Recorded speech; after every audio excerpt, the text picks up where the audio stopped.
anterior dele ao período, particularmente antes da ditadura, no período da ditadura, e o retorno dele, quer dizer, o que significa simbolicamente e objetivamente Paulo Freire ser chamado para ser o secretário de Educação da maior cidade desse país, uma das maiores do mundo. Naquela ocasião, a Prefeitura de São Paulo tinha 850 escolas municipais. Naquele livro, A Educação e a Cidade, o Paulo Freire relata as belezas e as agruras da vida de ser um gestor que vai com todo o princípio do diálogo para o trabalho e o enfrentamento dele em cada uma das escolas, porque ele conta que ele ia pessoalmente discutir o currículo, discutir os muros da escola, discutir a formação de professores, ele botava a cara para bater, e ele disse isso no livro, que ele só se colocou secretário de Educação nessa perspectiva de construir um amplo diálogo. A Constituinte Escolar de São Paulo foi gigantesca, ela foi um exemplo para nós aqui, uma referência na escola cidadã. Então, se tivesse que ficar só no significado simbólico, isso já seria, para mim, absolutamente revolucionário. Mas não ficando só no significado simbólico, aí a gente vai ter, assim, de novo, restritamente, uma ampliação da noção de direito à educação, especialmente para a população cujo direito historicamente foi negado, que aí, de novo, é a educação de adultos, de novo, são os negros, são os deficientes, né, e enfim, todos os excluídos que compõem o campo, porque a educação de adultos, mais que uma modalidade, é um campo de estudo, né, pela diversidade que ela representa. Então, a entrada de Paulo Freire na Prefeitura de São Paulo, e sendo chamado pelos movimentos sociais da cidade a construir uma política pública, que no caso foi o MOVA, traz para nós um fôlego de, bom, vamos pensar então, e o crescimento da política de EJA de 89 para cá, ele é significativo, apesar das contradições, né? Porque a todo momento o Ministério da Educação não cansa de dizer que, estranhamente, há um decréscimo, uma regressão vertiginosa das matrículas de EJA na educação básica. Então, o MEC até diz, vocês querem isonomia do Fundeb, porque o nosso educando de EJA vale 0,8 do recurso que vem do Fundeb. Vocês querem autonomia. Então resolvam a questão da evasão. Vocês querem não sei o quê. Então resolvam a questão da evasão. Então, assim, não há compreensão de quem são os sujeitos que não estão na escola, ou que vêm para a escola, e que vêm para a escola com toda uma vida, que Paulo Freire, a vida inteira, falou sobre isso. Então, a gente não tem uma devida compreensão, mas Paulo Freire, com a sua presença simbólica, chama a atenção para o direito, a educação como direito de todos, e particularmente para aqueles que foram, né, excluídos ao longo da história, e isso fortalece a política pública de EJA. Um limite que talvez seja da natureza da educação popular, né? E isso é difícil, mas talvez seja da própria natureza da educação popular, é essa sensação da gente que está com a mão na massa, porque a nossa militância na educação popular, ela é concreta, ela é diária, ela não é só no campo teórico, talvez devesse até ser mais, mas ela é uma militância diária no contato com as pessoas no dia a dia das escolas, fazendo a formação dos movimentos, na discussão das políticas públicas lá no Ministério da Educação. Qual é o nosso maior limite, Jaime? É sempre recomeçar. Entendeu? Assim, é um eterno recomeço. A gente precisa estar sempre afirmando e reafirmando, afirmando e reafirmando, inclusive para nós mesmos.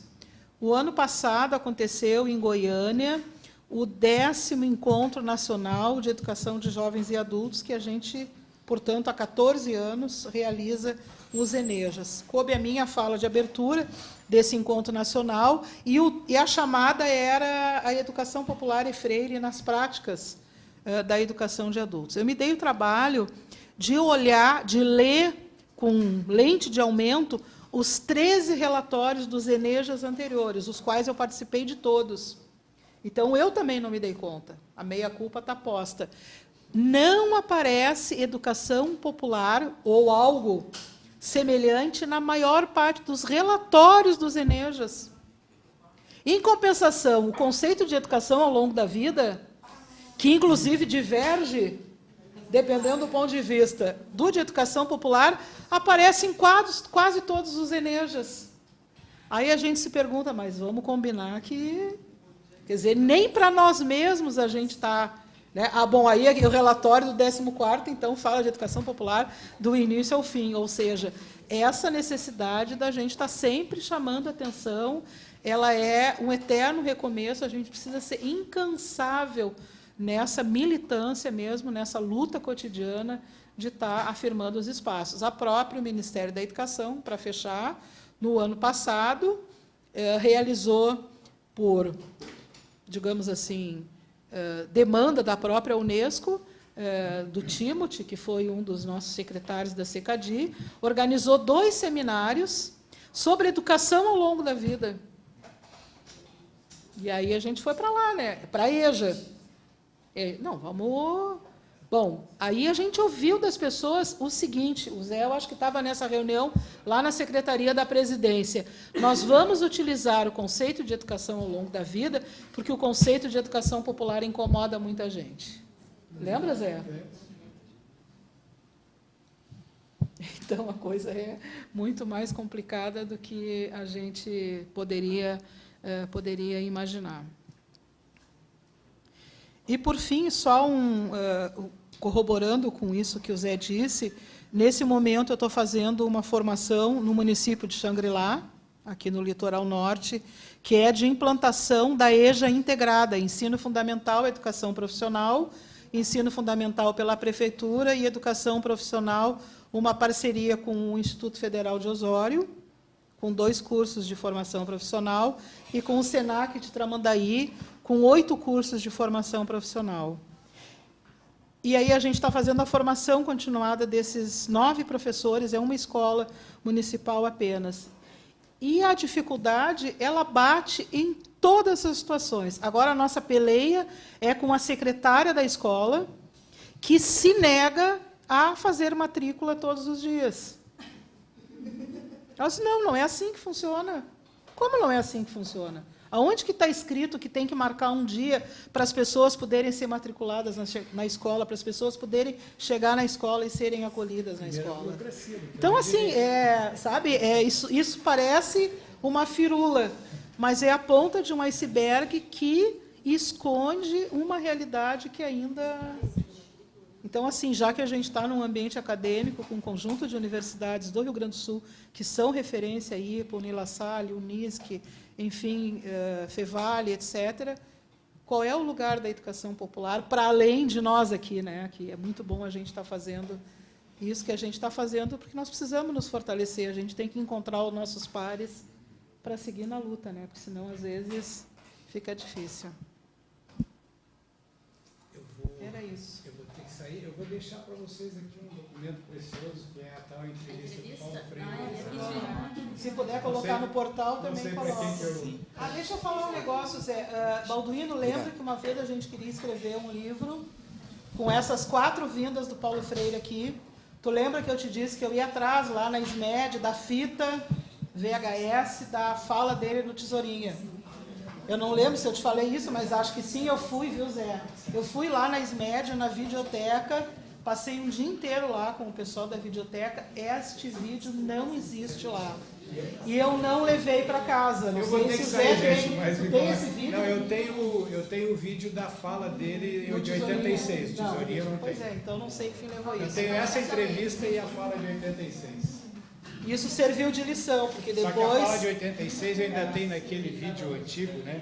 Que tem que passar para esse. Depois, se vocês quiserem, o Jaime também, enfim, aprendendo a lição dos sumiços, no final da gestão do Olívio, nós copiamos todos os vídeos de formação da EJA e do MOVA.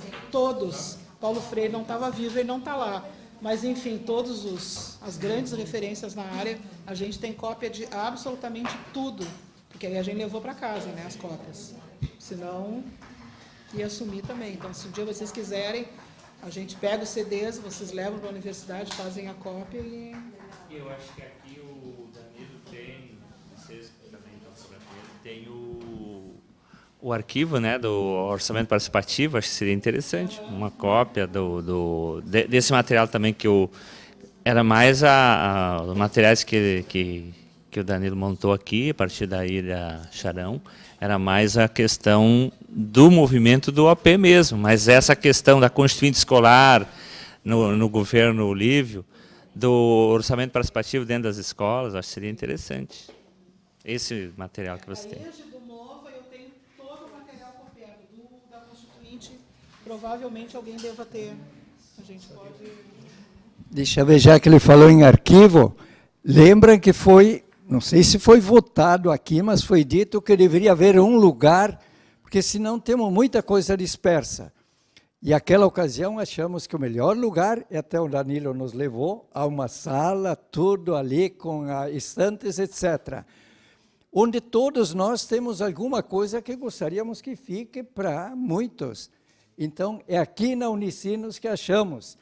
E até eu disse que não caberia na Universidade Federal, porque na Universidade Federal as coisas mudam muito mais do que numa como aqui, onde a Unicinos tem uma tradição. Eu quero só acrescentar, eu escrevi num artigo que me parece, de todos os estudiosos de Paulo Freire, não vi ninguém falar das últimas 2 páginas de pedagogia, educação como prática da liberdade, onde Paulo Freire diz, depois da alfabetização, nós temos outro projeto, do levantamento amplo da temática brasileira, para pôr depois toda organizada por uma equipe interdisciplinar, para pôr à disposição para a reformulação de todos os currículos em todos os níveis, desde o infantil até as universidades. Ninguém mais fala daquelas páginas. Viria depois, e não apenas método de alfabetização de adultos, aqui só para reforçar o que a Liana já disse.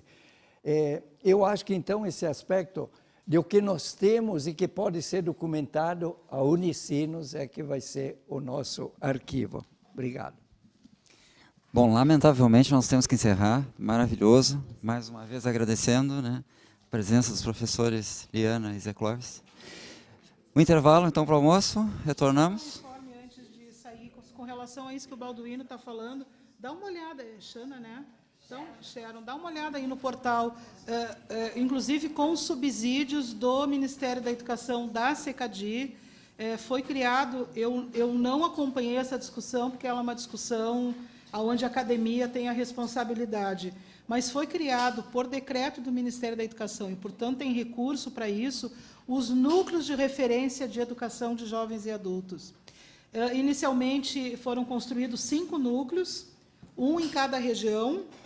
Eu não sei agora quem é, pela região sul, responsável pelo núcleo daqui. Teria que olhar aí, tu vai encontrar em algum lugar núcleos de referência para ver de que forma a Unicinos pode dialogar com o núcleo da região sul e também buscar recurso para fomentar, enfim, reprodução de material, etc., que é necessário para os núcleos.